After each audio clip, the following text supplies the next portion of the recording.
Welcome to My Vintage Love. Today I am bringing you a Biba makeup tutorial, and I am so excited to bring it to you to show you this beautiful glam makeup from the 70s that was super inspired by the 20s and 30s. I'm doing makeup on my beautiful model Manana today, who is also a very talented makeup artist, and I'm so happy she could join us. And I think she has such a perfect look for the Biba girl with the thin lashes and the Cupid doll lips and the beautiful face. So thank you, Manana, for being here. I really appreciate it.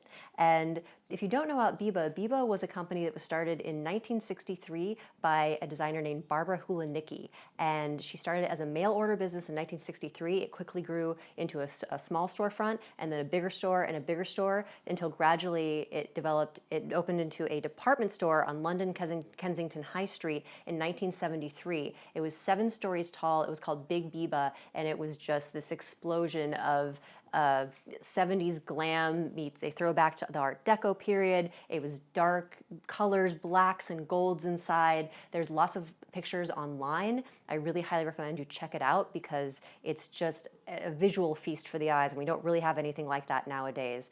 And Barbara Hulanicki was designing for young women. It was all about the youth quake and designing for young women. Her designs were she made sure everything was very cheap, so it was affordable for young women. And she started the makeup line in the 1970s and really took it from makeup at the time was more about the graphic lines and the twiggy look that we all know of. And she took that and she said, no, I want to do something totally different. So she shifted the look away from what it was and kind of took it in a whole new direction. It was very influenced by the 30s, by Art Deco, by vampiness, by glam, and you can really see that in the packaging, which is black and gold, and in the final look that we're going to be doing. So when I do this, I'm going to be leaning into those bruised fruit colors that she was known for, the golds and the browns and the rusts and the mahoganies and the plums. Those are the colors that we're going to be using on Manana today. So you can see that in this final look here. So let's get going. I'm going to show you how to get this look and tell you a little bit more about the history as we go on. So here we are. Manana has on foundation and concealer. I just wanted to put that on so I can just go straight into the eyes, lips, and cheeks, the most important part of the makeup. So I am lucky enough to have some actual Biba makeup, which is really exciting. A friend of mine found this on eBay and was kind enough to loan it to me. So we have these beautiful colors. These are called China Doll Cheeks, and we have the light blue, lavender, brown, gold, and black. And these are just amazing, amazing products. I'm really excited to use these in Manana. I would like to say, don't use vintage makeup. I have prepped Manana's skin. I have tested these on myself to make sure they're okay. They're in really good condition. They don't smell off at all. So if you are lucky enough to find some original vintage makeup, Biba or not, just be really careful about it and just proceed with caution. So I just wanted to say that. So today I'm going to go ahead and use the gold color and the brown color on Manana. And we're going to be using those bruised fruit colors that I mentioned in the intro. Barbara Hulanicki really wanted colors that had never been seen before. It was a real departure from the 60s makeup that was happening at the time. And in the book, she mentions that, actually, I should mention the book while we're here.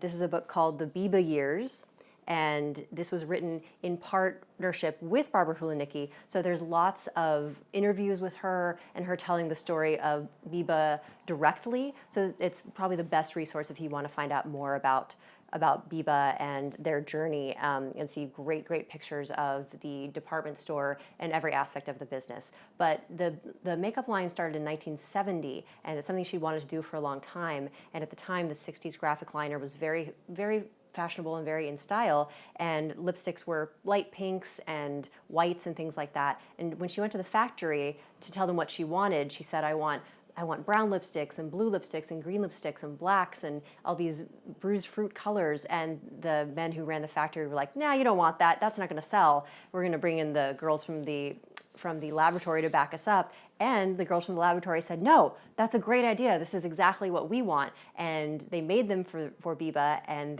the first lipsticks they had were brown lipsticks, and they sold out in an hour. So she was right on point, and she really moved makeup and beauty in a whole new direction, which is really exciting. And I really admire her for sticking to her guns. And makeup ended up being one of their best-selling departments at Biba. They made a huge amount of money selling makeup. It was super popular, and the packaging was blacks and golds and that very Art Deco feel that they're known for. And someday I would dying to get my hands on some Biba makeup for myself. If anyone sees the paint box for sale anyways, please let me know, because I just would love to try it out. So I'm going to go ahead and start with the eye makeup. So I'm going to use the gold and the brown like I mentioned. So I'm going to go in with the gold on the inner half of Manana's lid. So I'm going to put a little this on the back of my hand. So I'm going into the inner corner of Manana's eyes.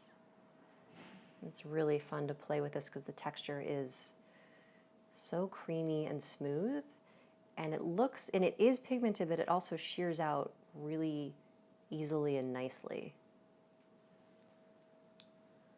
And I want to get into kind of the inner corner of her eye as well. So I'm taking that about halfway across the lid and just blending it out. Taking it pretty high too. Manana has quite a bit of lid space and these nice thin brows, so I'm going to take it not all the way up to the brow, but fairly close. So you can see how that is. And then what I want to do too is take that same gold color and bring it in the inner corner and in the inner lower half of the eye as well. And just blend that out. This look is really all about blending and the soft clouds of color around the eye. So I'm going to go ahead and do that on the other eye. Manana has on the gold Biba China Doll cheeks in the inner corner, the inner half of her lids, and I'm going to go ahead and use the brown China Doll cheeks on the outer half of the lids, upper and lower. Close. So this is the brown China Doll cheeks Biba product, and just beautiful, beautiful texture like I mentioned. I'm going to bring that up quite high and blend it out. And the look of this was very rounded eye, soft clouds of color, not graphic at all, and kind of a downturned eye too, kind of back to that, because it is so inspired by the 20s and 30s vamps. It's very much leaning into that eye shape. So it's not really an upturned eye like we're used to nowadays. It's very round and more of a downturn.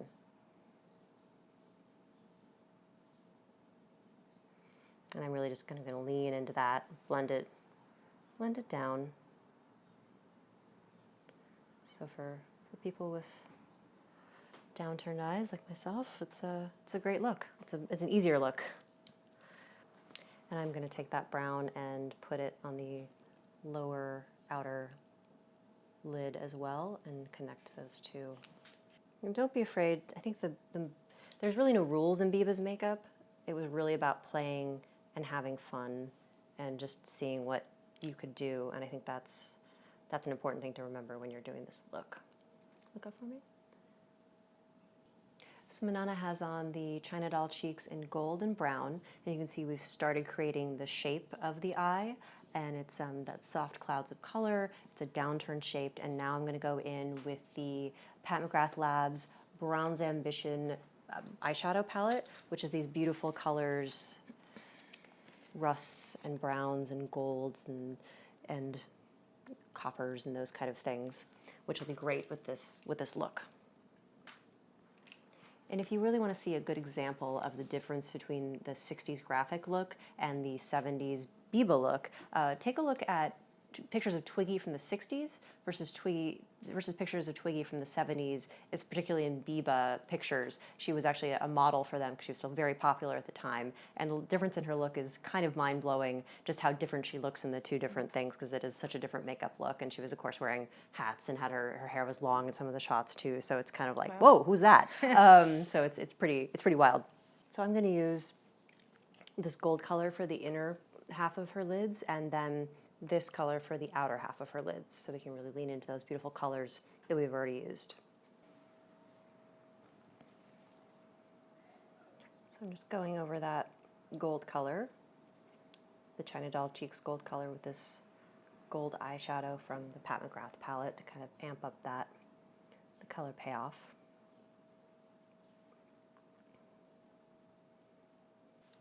And then I'm going to go underneath the eye like I did before. So Manana has on the gold eyeshadow on the inner half, and now I'm going to go in with this darker color and put it on the outer half of her eyelids.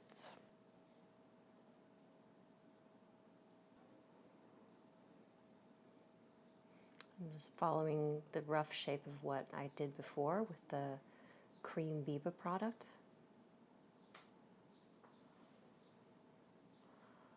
Just going to pull that down a little bit, keeping that nice round shape. And we just want to keep blending like I mentioned before. You don't want the lines to be too hard at all. And then we're going in with that same beautiful dark brown from the McGrath palette underneath the eye as well. So Manana has on the gold eyeshadow and brown eyeshadow over both eyes now, and you can kind of get a sense of the shape that we're looking for. You can kind of see more of that vampy feel. Always keep in mind when you're doing a Biba look that it was very heavily influenced by the vamps of the 20s and the 30s. So that's kind of the inspiration that you want to be taking, because that's what Barbara Hulanicki was inspired by. And also the 70s saw a huge resurgence in interest in the 20s and 30s. That's the Great Gatsby with Robert Redford, and Mia Farrow was filmed then. There was a film set in the 20s called The Boyfriend that starred Twiggy. So that you see a lot of inspiration from being taken from those eras that end up in the 70s. So you see a lot of 70s, 20s, 70s, 30s fashion, which you still find in thrift stores and secondhand stores today. So next I'm going to go ahead and use this beautiful rusty color on Manana's eyes, because we can give a little more depth to what's happening here. I think it's all about just like layering and having fun and really just like seeing what works together, but keeping it all in the same family. So I just want to give this a little more depth. A little more color in here. So next, to add it even more depth and bring a new color in, I'm going to be using the Viseart Pro Palette 3. Amazing palette. Basically, all you need is this palette and the Grand Pro Palette 1 by Viseart, and you're good for eyeshadow. I'm going to be using this beautiful, beautiful plum color. I'm going to kind of keep this focused on the outer corner of the eye. So this will really give it a bruised fruit look.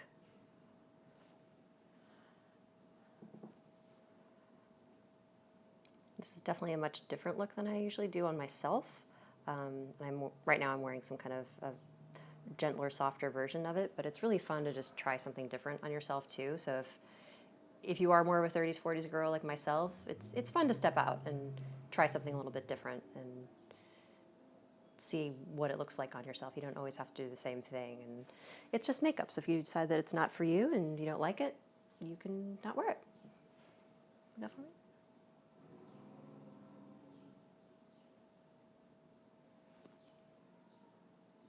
So I'm just giving this a nice blend all around the edges, so we don't have any hard lines. Definitely not a look about hard lines, really soft color. And speaking of not hard lines, I am gonna add some liner to this look, but I'm gonna be using eyeshadow as eyeliner, which is a trick that I love to use and use all the time. I'm going to be using the Viseart Grand Pro palette in 1. I use this all the time, and I'm going to use this very beautiful, deep reddish brown shade and a little bit of black as eyeliner all along the top and a little on the bottom to give the lash line a little bit of depth. So we are going to be using mascara and false lashes, so we really want to give those something to that'll make it a little more believable and just give some nice depth to the lash line.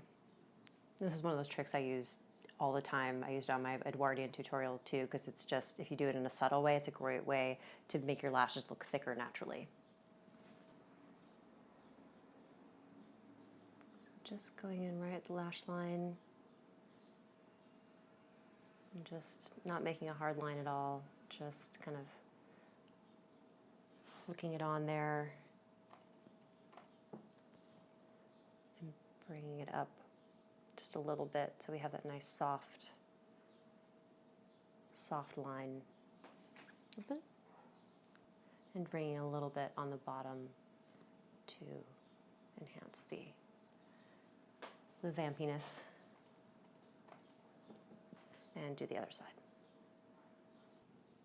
So Manana has on eyeshadow on both eyes and some liner, and I'm gonna go ahead and have her curl her lashes, and then we'll move on to the mascara and the false lashes. So I'm gonna put some mascara top and bottom on Manana. I love to use the Maybelline, the Falsies. I come back to this one over and over again. Maybelline in general does great mascara, and I found there's really no reason to spend a lot of money on mascara. The drugstore Maybelline brand, great. So they were really into lashes in general in the 70s. In particular, Biba made two kinds of lashes called the spider and the caterpillar, and they were long, wispy ones. So I'm going to be using a long, wispy type on Manana. But first I'm going to go in with the Falsies and do top and bottom, quite a bit on the bottom because they definitely liked a thicker, chunkier lash on the bottom.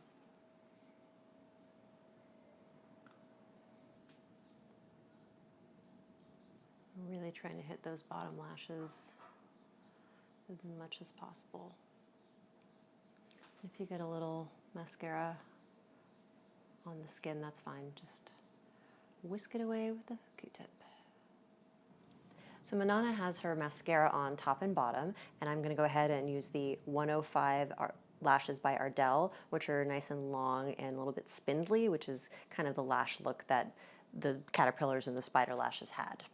So I'm just putting the lash glue on. I do like the latex-free kind that comes in this container with a little brush.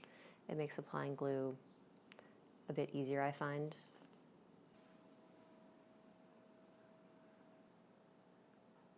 Okay. So Manana has her lashes on, and I think it really, really brings the look together. We were saying that the more extreme a look, we both feel the more lashes really kind of tie it together and make it look more glamorous. So if you're ever in doubt, throw some lashes on it. So to amp this look up even more, I'm going to put some individual lashes on the lower lash line just to give it that even bigger, more wide-eyed, doll-like effect. So I'm going to be using individual short lashes. I love these for almost any look. Definitely my go-to. I'm just putting a little glue in the back of my hand. And then I'm going to take off an individual one and dip it in the glue, and then we're going to stick it on the bottom. It really was about that, the doll-like eye. And this is definitely taking it to that next level. Could definitely do this look without lashes on the bottom, but why not since we're here? Manana has those lower lashes on her left eye, and you can really see how that is popping the eyes, and this is really coming together, and I really love the way it's looking right now. So I'm going to go ahead and do that on her right eye, and we'll be right back. So Manana has on the lashes top and bottom, and I think she's looking super, super doll-like and amazing right now. This is really coming together nicely. So next I'm going to go ahead and put on the blush, and the blush was kind of draped, so we're going to put it very high on the cheekbone and bring it up so it's kind of meeting in with the eyeshadow, back to that kind of like 30s look where they kept the blush quite high. So you're seeing that 30s influence again on the makeup. So for the blush, I'm going to be using some Viseart blush palettes, and these are the rose coral and the orange violet, and I'm going to be using these warmer colors, the oranges, this kind of orangey rust and this orange color to kind of go along with the golds and the rusts that we have going on in the eyes. So I'm saturating the brush and I'm tapping it off. And I'm going to start high in the cheeks, like I said. I really just want to give that a nice draped feel.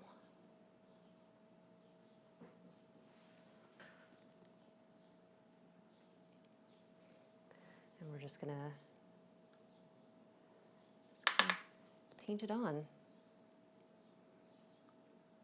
just going to bring it up nice and high on the cheekbone even.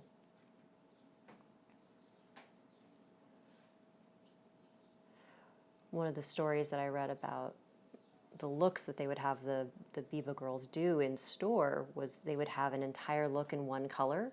So you would have a blue look, which would be blue eyeshadow, blue lashes, blue wig, blue lipstick, blue everything. And they would do that in blues and greens and yellows, blues and greens and purples and blacks. And that was like the way they did it. That's fantastic. Yes, so might want to maybe we can do another video where we do that. It would be really fun. And apparently they kept, the department store was kept very dark for that kind of like dark, mysterious, vampy 30s look. Like you look at all the pictures and some of the videos and it's just so dark in there. And which is first great for shoplifters, apparently. And second, it was, it made the, you know, extreme makeup always looks better in darker lighting. So that kind of crazy extreme makeup would look great in that dark lighting, but then when you got it out into like real life, it was pretty terrifying actually, which is really funny to think about. I just love that sense of playfulness that was really coming into being in that era, and Barbara Hulanicki just being, just sticking to her guns and saying like, no, this is the vision that I have and this is what I want it to be. I'm gonna take this darker color, this slightly darker rusty orangier color, and kind of put that in the corner of the eye to meet with the blush just a little bit. Just want to marry these two colors.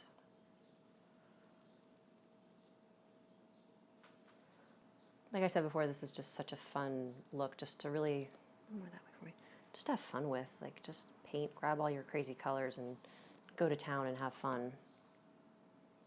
So as a final step for the cheeks, I just want to add a little highlighter just to kind of like blend everything together. This is a NARS blush duo called Adoration. I believe it's discontinued now, but I want to use this lighter color here just to kind of marry these, all these colors we have together.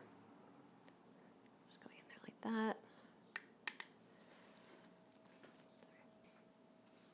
So just a little highlighter through the brow bone. They were quite into like a glossier skin back then. They actually sold face glosses at Biba. That was part of the range. So they definitely liked, they liked a little shine on the skin. They were not afraid of it. So do I. Yes. Don't we all like come back to, you know, highlighting, contouring, all that kind of fun stuff we do today. As a final touch for the eyes, I'm going to go back in with the Pat McGrath palette and use this lovely peachy color here.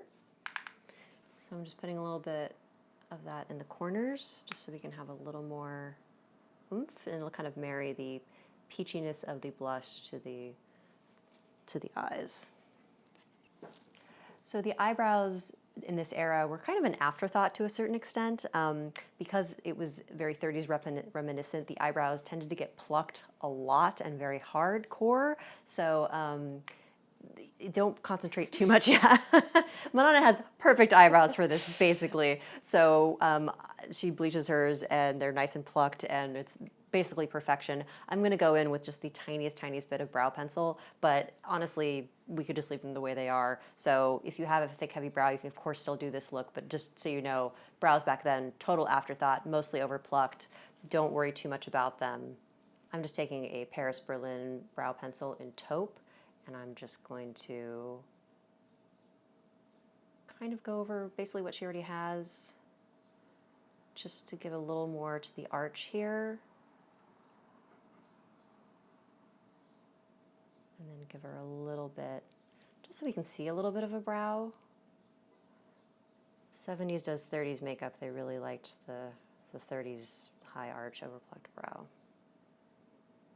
So Manana has her eyes done, brows done, and cheeks done. And last but not least, of course, we're going to go in for the lips. Lips were, as I said, Barbara Hulanicki really liked kind of crazier colors. So her first lipstick was a brown lipstick, and then she had basically every color of the rainbow on option for lips. But it was definitely, she didn't want the typical reds and light pinks that they were wearing in the 60s. So she did a lot of dark colors as well. So I'm going to go ahead and use Nightmoth by MAC and McMenamy by Pat McGrath Labs.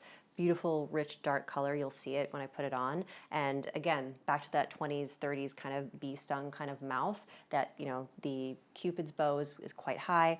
Manana has perfect lips for this. I mean, literally just like the most beautiful, perfect lips. So I'm just really gonna go ahead and follow her lip line, maybe exaggerate her Cupid's bow a tiny bit, nothing too crazy, but really like this kind of lip shape is really what you want when you're doing this kind of lip look, and especially when you're doing a dark lip. So this is Nightmoth Lip Pencil. This is probably my favorite pencil for a dark lip like this. I come back to it all right. It's such a good one. I have yet to find one that I like as much as this.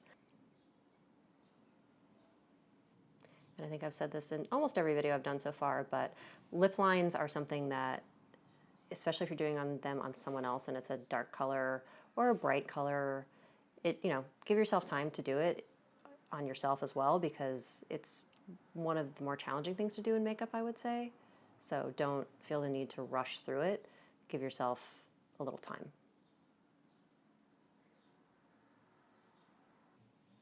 So Manana has on the lip pencil in Nightmoth, and this is the general lip shape that I want her to have. Now I'm going to go in with McMenamy by McGrath Labs, which is this beautiful, deep, dark, vampy color, and I'm going to use a lip brush to put this on. Going to fudge a little bit with the lip shape, but this is the general look of what we're going to do, what we're going to end up with. So I am going in with a lip brush, with a Hakuhodo lip brush. You can, of course, do this straight from the tube, but I do find that if you're doing a precise lip shape, a lip brush is very helpful. Open just a little bit. So creating the whole shape, a more perfect shape. And I did go in with a lip pencil, as you saw before, and I do find that helps with creating a perfect lip shape as well, but whatever works for you. So Manana has the whole face ready. I'm just gonna add a little bit of powder to the center of the face, and then we're gonna pop on a turban and a little bolero to finish out the outfit. Biba really loved turbans. You see a lot of that in her fashion. So just to complete this look, I'm gonna put that on Manana. And I'm just gonna be using Laura Mercier translucent. This is decanted, so this is not the packaging it comes in, but just a little powder just down the center of the face, the sides of the nose, and all the good stuff, so it's not too shiny. There's some areas of the face you want to keep some areas of the face you don't want to get too shiny. We're going to keep that beautiful glow on the top of the cheeks. So just sides of the nose, tiny bit of the eyes, sides of the mouth, and then the little bit of forehead that's showing. So we put on the bolero and a turban to finish off the entire look, and I think Manana looks absolutely amazing. She was clearly a Biba girl in a former life. We have everything on, the beautiful bruised fruit colors, the layers on the eyes, the thin eyebrows, the lashes top and bottom, and this beautiful, beautiful dark lip. And I think she looks vampy and doll-like and all of those wonderful things that Biba was. And I really hope you enjoyed this. I really enjoyed researching this and doing this makeup on Manana's beautiful, beautiful face. And if you'd like to follow Manana, you can do that on Instagram at MANALIDZE. Okay. Wow, you were so close. You even got that far? Nice. That's great. Yeah. So please follow her. She is also an amazing, amazing makeup artist, so you can see her work as well. And if you haven't subscribed already, do that below and follow us on Instagram at My Vintage Love Blog for more regular updates. And we will see you at the next one. Bye.